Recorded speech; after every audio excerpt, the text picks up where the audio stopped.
Hillsong Creative podcast, where we hear from creative experts, influencers, dreamers, and doers what they've learned and what we can learn from their journey as we explore, respond, and create.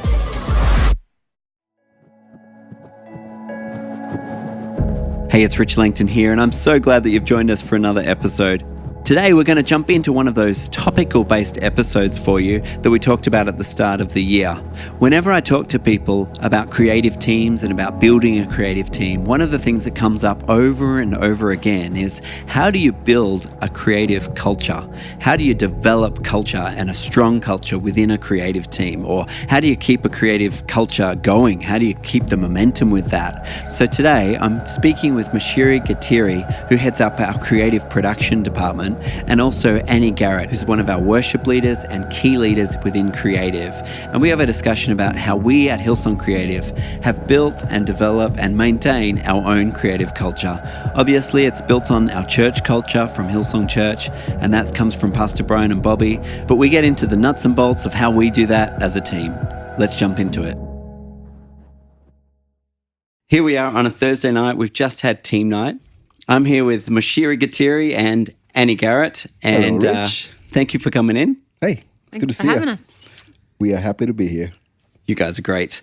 So recently we asked the listeners if they had questions for our team, and a whole bunch of them came back around the issue or the area of culture and how to build culture or how to change culture within a creative team, particularly within a church context. And so I thought you guys are great at setting culture and helping us to develop culture and, keep a strong culture here at Hillsong Creative. And so thought you'd be great to come and answer some of the questions.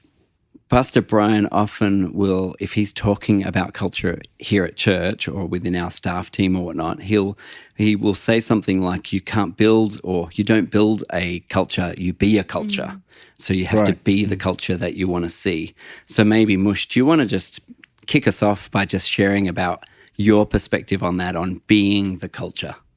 I guess culture is one of those things, like I think the statement implies that it's got to be modeled rather than, I guess you don't teach it. You just model it, and by just the way you carry yourself and the way you do life, church life, to be honest, the way you just do life in general, that hopefully speaks volumes. And at least I've learned anyway, that speaks more volumes than anything you could ever legislate and anything you could ever document on paper in terms of do's, don'ts, and all that kind of stuff. I think it's people watch you live life and the results of it, and that in itself, I feel like does become what people adopt as culture, because I guess in some ways they see what the outcomes are and why they would want to adopt a certain way of living and a certain way of carrying themselves. So I feel like it's almost like you almost start with the end in mind. People see what a healthy culture yields, and they look at the person and how they live and walk and do their life. And that is what I guess becomes perpetuated, the way people carry themselves on a team. Right. So I don't know, that's my very basic understanding of it. When did you feel like, or have you realized that you carry the Hillsong kind of culture? I don't know if I do go like, oh, I've got it, or rather it's a constant measuring myself against the things that I know we value. I don't think it's necessarily, or for me anyway, I don't necessarily go, oh, cool, I've got it now, let's just walk it out. I think it's more going at every step and with every decision and with every, meeting, anything I'm responsible for, if I'm constantly measuring it against this pre-established set of values that Pastor Brian has set in place, I guess that in a sense keeps me honest. And I guess hopefully consequently the team honest as well. I don't know, maybe that's my approach anyway. I feel like for me, I thought coming to our church 20-something years ago, I already know. Like I've seen, I looked, been to Hillsong conference and visited church before. And I guess I thought that I could see what the culture was by looking from the outside. That's interesting, But it's not until you actually become part of the fabric of the church and the community that maybe you start to exemplify some of the things that make up who we are. It's interesting, like if I can ask, from the outside looking in, what should culture look like? You said you saw this from the outside looking in and saw a certain picture. Not necessarily a bad picture, just a picture. What should that picture be then? I guess if in terms of culture, what is it and what should it be? In our instance, obviously Brian and Bobby have a picture of what a Sunday service looks like. Right. And therefore, as a result of that, there's probably characteristics, things that we do in order to create an environment that reflects what they're looking for. And then that being those characteristics is what the culture ends up being. Right. And so it's things like if we can say that excellence matters, then it's the outworking of that, fair, where okay. the rubber hits the road, I suppose. Yeah. But, Annie, you've been around forever as well here. How do you feel like the culture at Hillsong Church has changed from when you first came many years ago to now? I think we have like some things that haven't changed and never will, but I guess we have evolved as a church. And so, which means we have changed some of the way we do things or do new things. And so the home base is always, why are we doing that? So that's what I always come back to, whether it's, this is something that we've done in our services for 20 years, still going, okay, but why are we doing it? Because if I'm not thinking about why I'm doing it, I'm just going to do it. And it's going to become like formula. And then if we suddenly, it's the same thing. It's if we, sometimes we change the way we do things, or like as we've grown, we've had to change. But it's still that same question. It's, okay, we're doing it this way. Why? Does everyone understand why we're doing that? Because if you know the why, it will change how you do it. But if you don't know the why, you're just going to do it. And it's not going to really be fulfilling the purpose. Yeah. I think that's really interesting because, again, when I first came to our church as a visitor, I took away the formula, if you like, the songs or the style of worship or the, doing Run sheet. Yeah, the run sheet in a sense. And I know other churches have come visited and looked at the blue walls or the dark lighting or the way the seating's set up or whatnot, and they take that back. And those things are, I guess, part of what builds a culture. But they're not the heart of it, really. And like you're saying, maybe the why do you set up the seats that way, or why is it that color, or why do you run the service a certain way? That really is the heart of it is what builds the culture, or where the culture really exists. Yeah. And I think we have found we do those things because of certain values that we have. But I don't know, other people's churches, it's not just a formula that you would follow, because if you didn't know, it might not reflect what you're trying to see happen in your services. Right. So you actually have to figure out, what do we want? What do we want to see happen? What do we value? And okay, is the culture we're modeling going to lead us there? So it's not like a one size fits all. Yeah. On the surface, you see a run sheet, you see color of the wall, you see a seating setup, and you see a sound, like a certain sound. And so you read that. And so for myself, like I've been here for a while now, and so I can look at those things and give instructions to my team to deliver those things. Right? But if I stop at that, and never get to defining why the run sheet looks like that, why the walls are the way, the color they are, why the seating setup is that way, why I would love the lighting, the audio, and everything, and the stage to look a certain way.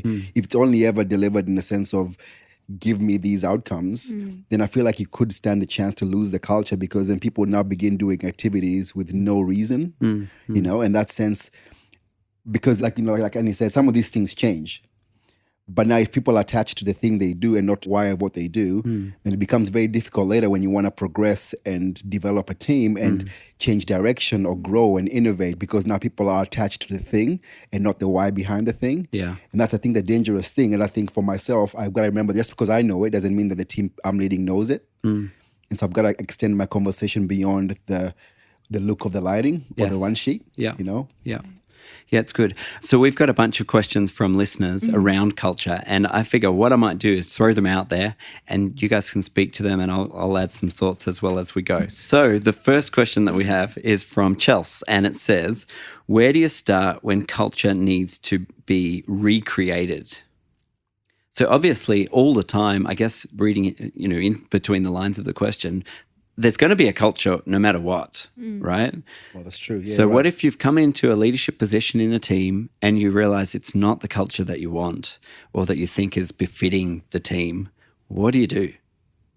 Annie, I feel like you've been in that situation before. Go, Annie. You've got to figure out what it is you do want. If you know we don't want that, well, where do we want to go? Right. And you have to clarify where that is.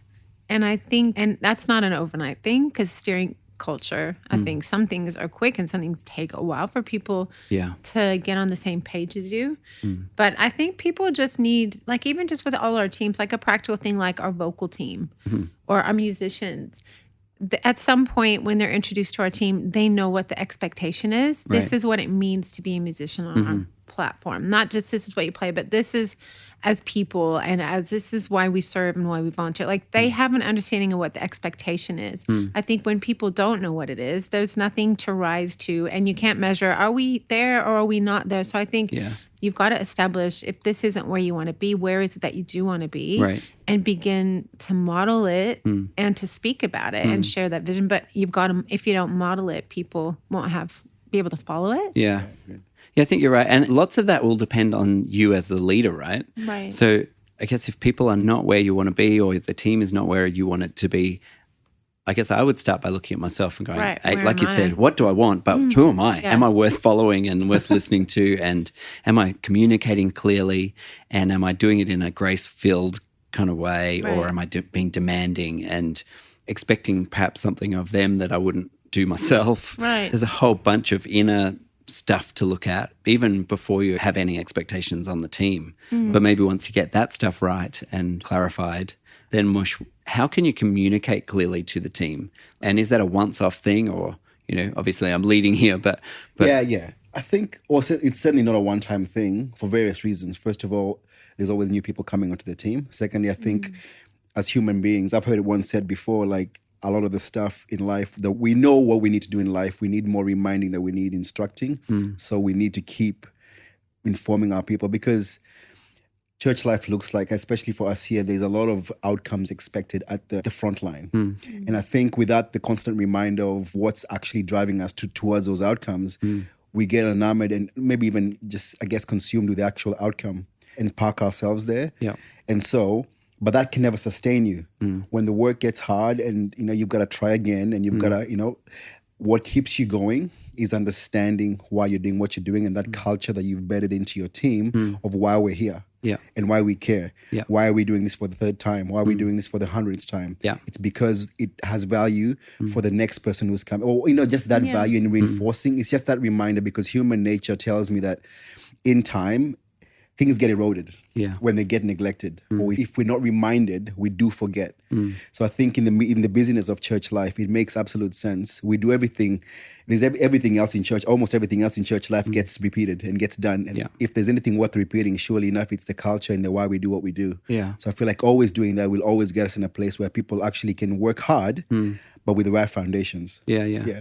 I think to speak practically to it as well, that we might, for example, we have team nights on a Thursday night and we might use, say, a season after a break to relaunch That's very something. true. If there's an area of culture, we might relaunch a team as a new leader and we might have a vision night and speak really practically about where we're heading, why it is we're doing what we're doing and the sorts of people that we might want to have involved, and we might invite people into that journey so that anything from the past is perhaps left behind, hopefully, Right. and the new, where you're heading can be established. And then, like you said as well, Mush, that we would then repeat, I guess, a lot of the same messages over and over at team nights on a Thursday night, which for those of you listening who don't know, we would have our team night is a midweek gathering on a Thursday night where we would talk about culture, which emphasizes our relationship with Christ, and our craft. We would emphasize what it is we're looking for from a cultural perspective when it comes to people's craft. And then again on a Sunday, we have prayer meetings right before every service, and we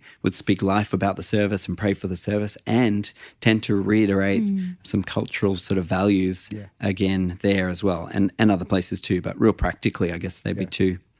All right, so moving on, there's a question from Charity, and she says, can you create structures or processes to help with culture? Now, I love Charity because I'm all about structures all and about it. processes. Do we use those words still? That's right, yeah. Did you put this question? Yeah, and I chose this question. That's funny you say that Yes, because obviously I'm married to Cass and she does not like structures or processes, but she does like flow. But she does like what they bring. Yes, she definitely does. Yeah. So we flow.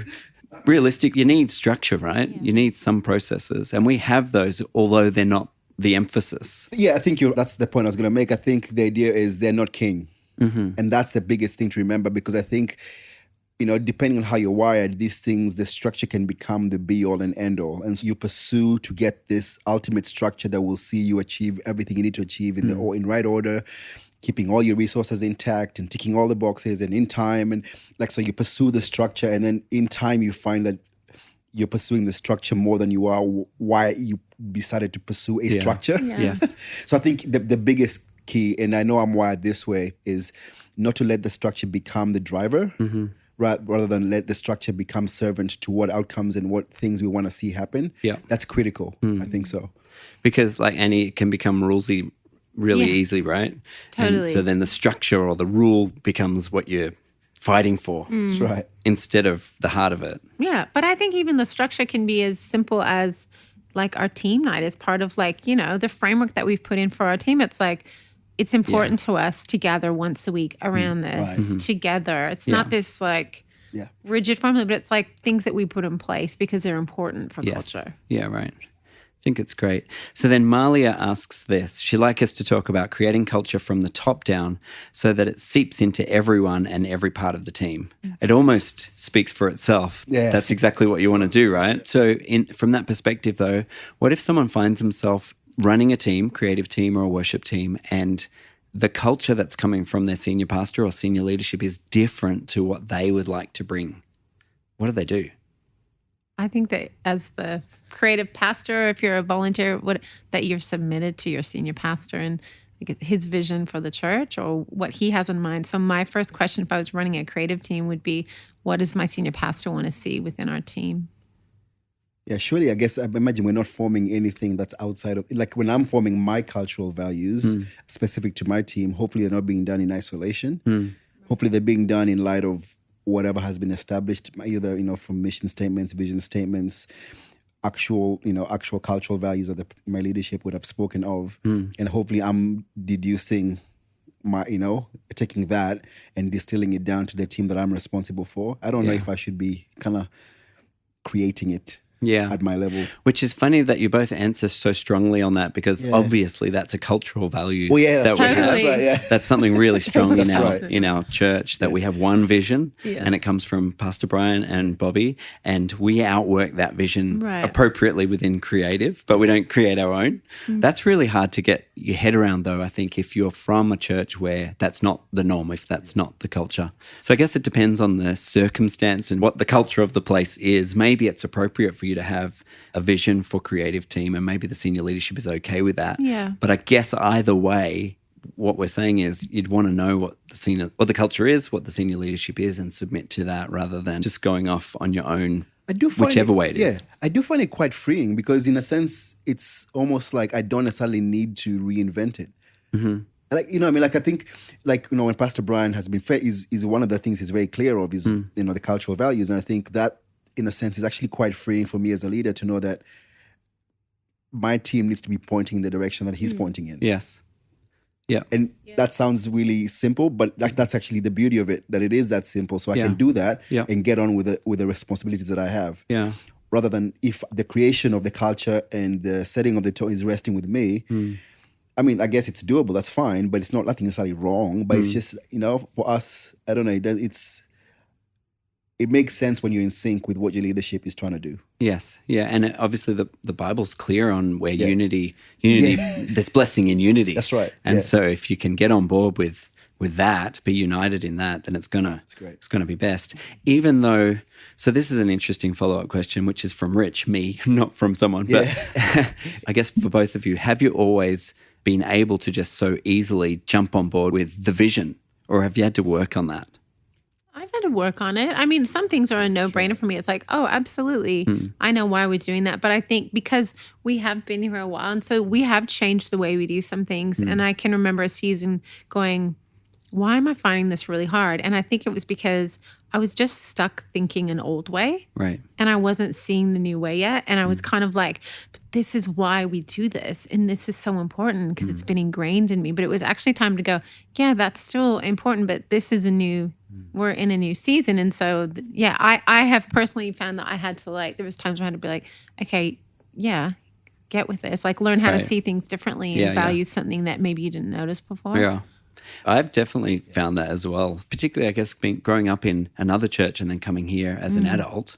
just getting my head around and my heart around the vision and my place in that, realizing that I don't set the vision, that I don't set the culture. I submit to the vision and jump on board with the culture, and I can be a part of it and I can outwork it, but it's not my job to kind of set it in our context. Right. And I think that can then mean that you have to work on humility and, I guess, understanding under God where your place is. Yeah. And it's valued, but it's not necessarily to be the cultural chief.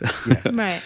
I think I said earlier, like, where this idea where you put your head down and you do the thing you're responsible for. If I was to be really honest, my experience is exactly that, where what I start, at square one, I get the vision and I'm responsible for this and I get going. And I put my head down and I start working, and you get absorbed in the thing you're doing. So much so that if the direction changes, now you're more attached to what you're doing. Right. Than to the why you were doing it, Yeah. right? So now we've got when I started this, the thing that started me off was this cultural value and this, this vision that my leadership gave me. But now I've been at this for a while. Yeah. I'm really passionate about Yeah. it. Yeah, and you've invested into it. Exactly. And now we want to have a conversation about going in a different direction. And I'm not so open to it anymore because now, but what about this investment that I've made in this direction? Yeah. Yeah. And that's a hard check. I've had a few of those along the way, if I have to be really honest, because that's the challenge of constantly having again, we say we repeat these things. That's why you don't just set them the day one and then you hope you've got it and then you just kind of keep carrying on. Yeah. I know I've had to kind of, in a sense, sometimes pull myself out of the thing that I think is the be all and end all. So I can actually ask myself, are you actually still heading in the direction you need to be going? Yeah. As passionate as you are about this, as much effort as you're putting into this, is it the right thing? Yes. And that answer sometimes is no. Right. Seriously, Yeah. you know what I mean? Yeah. And from that point of view, it takes a lot of maturity and a lot of, okay, I'm stopping and I'm going the other way. Yeah, yeah. Anyway. And then as leaders, I guess we're all going through those things sometimes, and we have to then model that for the team. Exactly right. Yeah. And sometimes even speak to it. I think we have to exemplify how to work through these things in a really healthy way. That's right. And be transparent about it without also wearing your heart on your sleeve too much. That's and- Or right. undermining it. We don't want to do this, but this is what we're doing now, guys. Right, yeah, yeah. So we Correct. got There's to. definitely a tone you can take Right. with it Yeah. that either adds value or Right. just perpetuates the problem. Yeah, and that lies with you as the Yeah. leader, Absolutely. right? And you sometimes have to just question fine line. yourself and Yeah. check your heart on that. We'll get right back to the episode, brought to you by our Hillsong Worship and Creative Conference. It's for every kind of creative, whether you're a musician, singer, a graphic designer, architect, an audio engineer, or video editor. It's a place for the artists of the church to gather together, to worship, to be inspired and refreshed, and to be equipped and trained for your sphere of creativity. Come be a part of everything happening on site, like the exclusive collabs with practical training from our key Hillsong team. The conference has limited spaces, so if you can't make it to Sydney this year, why not join the online conference experience so you don't miss a moment of the main sessions? Find out more details at hillsong.com/WCC. Now, let's get back to the episode. We've got a whole bunch of sort of more practical questions. People are asking for tips on certain things. So what I might do is put the question out there and we'll do them real quick. Is that all right? So Tay asks this: how do the creative team serve each other? The worship team serving the production team and production serving worship, for example. From a production team, for example, which is kind of the world I'm in, I have always said this to our team, that we are a service department. And I know that sounds really trivial or maybe even but I think I've asked to lead every conversation, understanding that we are a service department. In other words, our leading question is always, how can we help you make this happen? How can we help you? How can we help you? I think if you lead any conversation with that, it's very it becomes, you almost close the door to any sense of entitlement, any sense of you serve me or I've got my thing to get across the line. I think that's something that we lead with that question. That's a very practical thing. Literally ask the question, not just having the back of your mind. Literally ask it and open the dialogue that way. Yeah. And then from the other perspective, the worship team, I guess my view on it is that sometimes the people on the platform, not you, Annie, but people on the platform might forget about the production team in as much as from a service perspective, not thinking that we're here to do this together. And so the worship leader might be focused on what they need to do, and in a sense feel like, oh, well, they're just here to serve me. Production's here to serve me. Yeah. And in actual fact, it's a partnership, right? I went to one church once. The sound guy didn't like the way the worship leader was doing their thing. And so he yelled out from the sound desk, like in church, to the person to correct their approach. I've changed my ways, Rich. It's okay. It wasn't you. Mush, when you yelled at but me, so then the worship leader responds back to the sound desk in the middle of church. I'm like, this is the craziest thing I've ever seen. It was a classic example of obviously something inappropriate to be happening at that point in time. Right. Yeah. But it highlighted how they were treating each other, and it wasn't serving each other. Right. I guess that my perspective is, like you said, Mush, that the production team, the monitor engineer in the front of house, he's there to serve, I guess, Jesus first, and then perhaps the congregation next, and then the team after that. And the people on the platform are there to the same thing, there to represent God, to serve the congregation and lead them into the presence of God, and then to work with the production team to make this thing happen. We talk lots about how, I guess, we're all worship leaders. We're all contributing to the leading of worship. If the singer doesn't sing, then they're not doing their job. But if the sound person doesn't turn on the microphone, then that singer's never going to be heard. And they have to work together to do that. So I feel like they serve each other. I guess what I'm describing hasn't always been the case. And the reason I think it was that we had a separate production team to the worship team, to the TV team. And a few years back, we combined them to be one worship and creative team, or one creative team, we call it for short. And I think at that point, that's where we had to really choose to change the culture. Not so much that there was animosity or we didn't like each other, but just we were separate teams and had to rethink how we approached that. Well, we were separate teams, but then we came together on a weekend and worked side by side together. So Right. It didn't even For make one day a sense. week. Right. Yes. Yeah, right. Yeah. Yeah, and I think that's interesting because there would be a lot of people listening whose production team is different to the worship team, which is fine if that's how you want to build it. I think it's funny, like you just said, like two things you just said. The first thing is you literally brought the teams together. I think if you want to say that in itself was already a pretty big statement and a pretty big, oh, wow, okay. Yeah. I think that in itself. And I think the second one is, like you said, we actually do want the same thing. Yeah. I think, and actually just opening our eyes to go and say, you're actually after the same thing here. So this whole idea of us, them, and my needs, your needs doesn't really exist. Right. Because at the end of the day, when the service starts at whatever time service is on, I would hope we're pointing the same direction. Yes. I really hope so. But I think more than anything else, if I can remember, one of the things you really helped us see is that. I think you and Cass really helped us see that it's actually there's not competing interests here.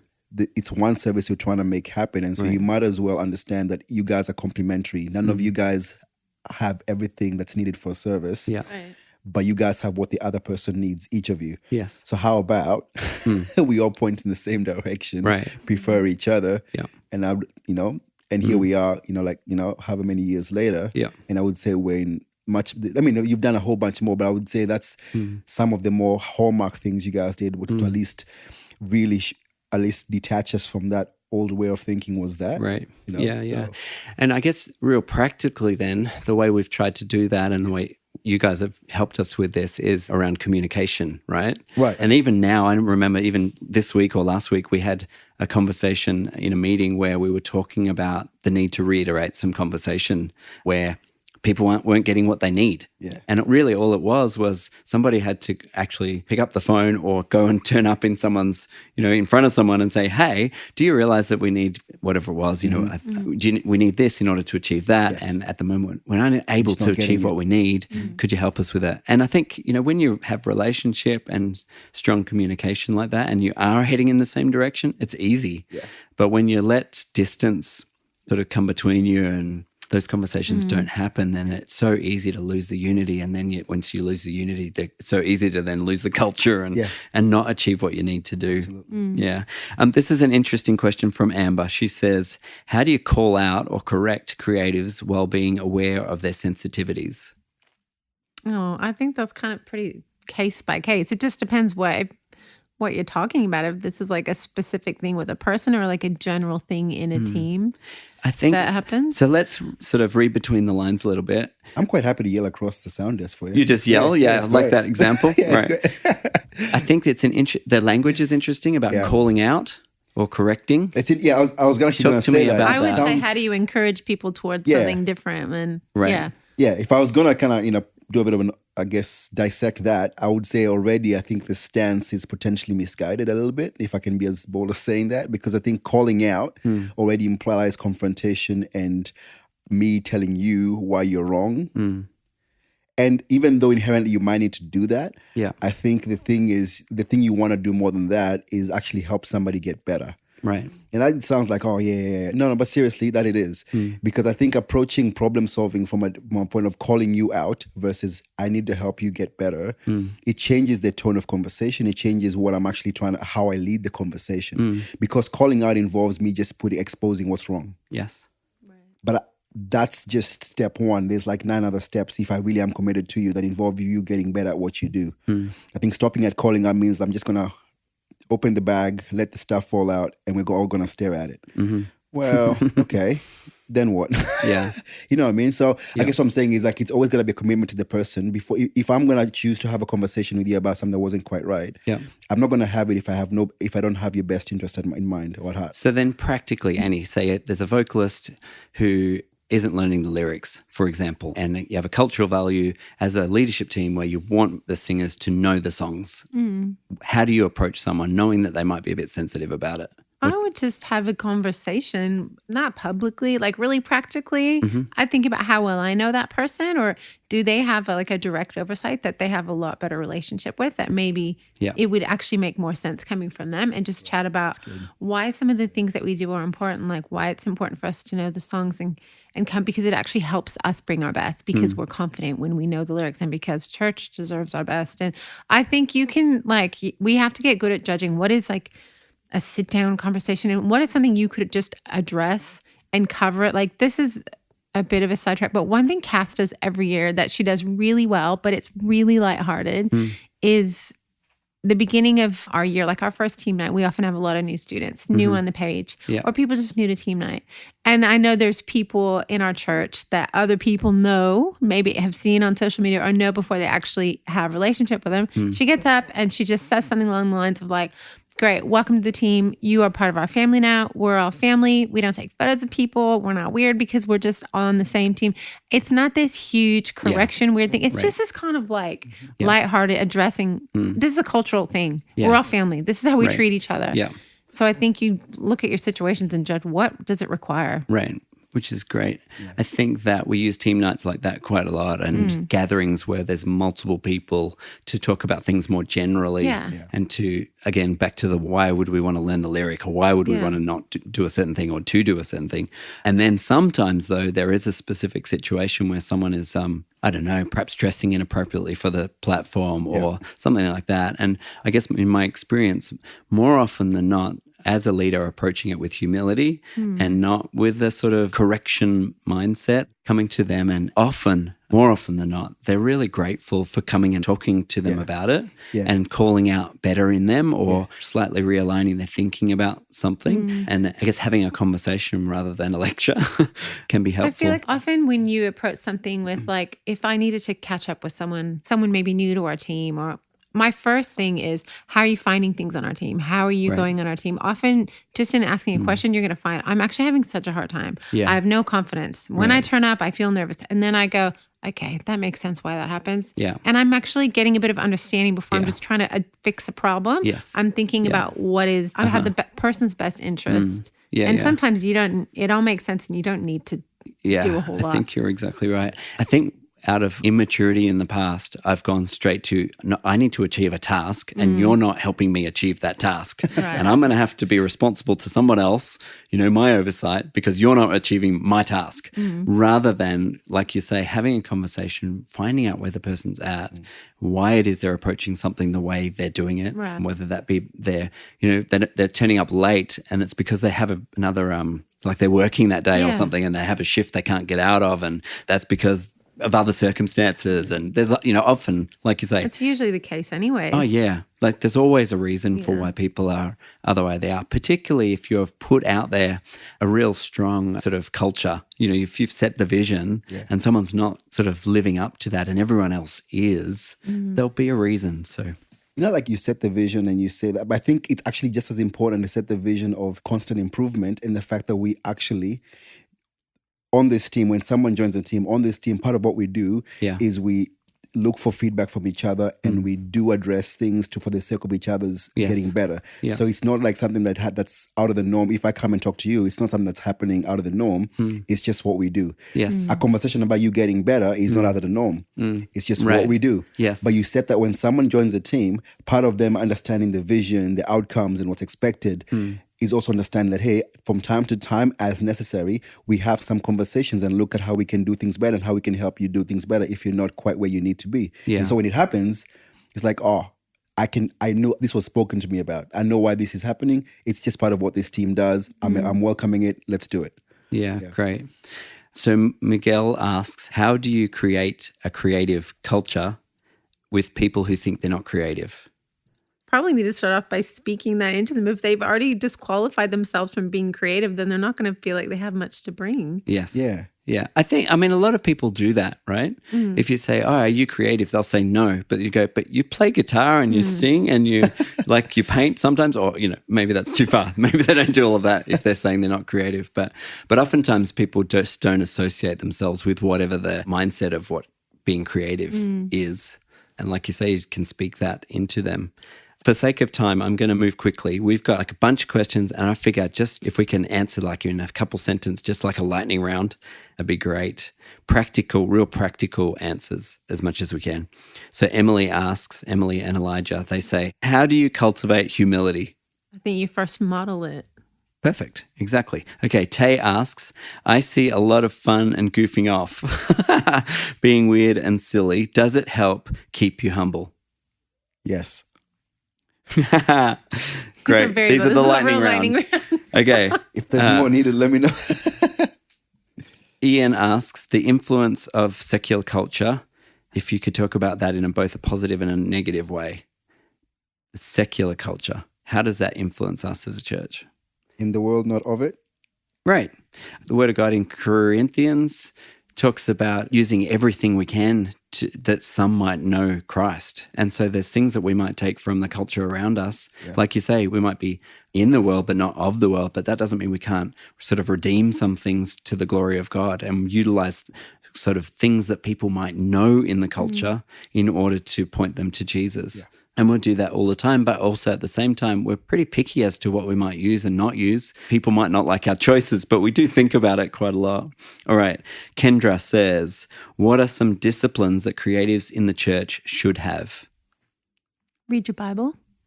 Yeah. Practice whatever your craft is. Yeah. Don't neglect the rest of life surrounding your craft. Awesome. Caleb asks, how do you best gain trust from your leadership? I think be consistent, keep doing the same thing with what you're given, and then often what you're given grows because you're trusted. It's not instant, you've got to build it. Yeah, I agree. Okay, last question, guys. Kwaku asks, how do you ignite creativity into an already established and mundane system? Vision. Get in front of everybody. Get everybody seeing what things could be. Yeah. I think my answer to that would be to go back to the Word of God and look at all of the times that you see creativity, because it's all over the scriptures. The prophets were, reimagining a better future for Israel. Jesus uses stories and metaphors and pictures all the time. And so I think that there's creativity even in the most mundane situation, in the Bible, and therefore we can get a vision, speak the vision, model the vision, and trust God that He'll, open people's eyes to the creativity that's perhaps already there. Anyways, hey guys, I've really appreciated you coming and answering all these questions. We've got lots to talk about when it comes to culture, building culture, being the culture. So I appreciate you. Man, and we're still working it out, but thanks for having us. Yeah, that's totally. 100% the truth. Yeah, but thanks, and I hope it's useful to you guys, the listeners, and talk to you soon.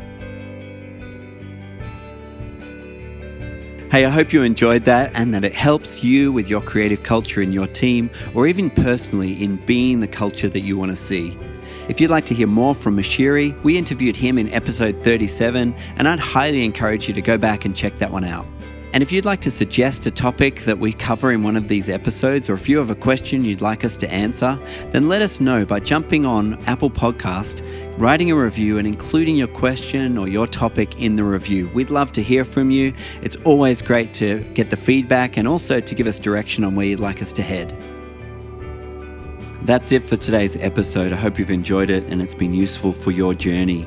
If you haven't already, I'd love to take a minute just to encourage you to subscribe. When you do that, you become part of our growing community of creatives who are trying their best to live out their faith through their creativity. So join us anywhere you find your podcasts, subscribe, and then you won't miss out on anything. And I always love to hear from you, so please write us a review on Apple Podcasts or iTunes. It helps with the visibility of the podcast and it lets us know what you think, what you're enjoying, and where we can go with the podcast in the future. Aside from that, you can write to me on Twitter @RichLangton, and we'll talk to you next time.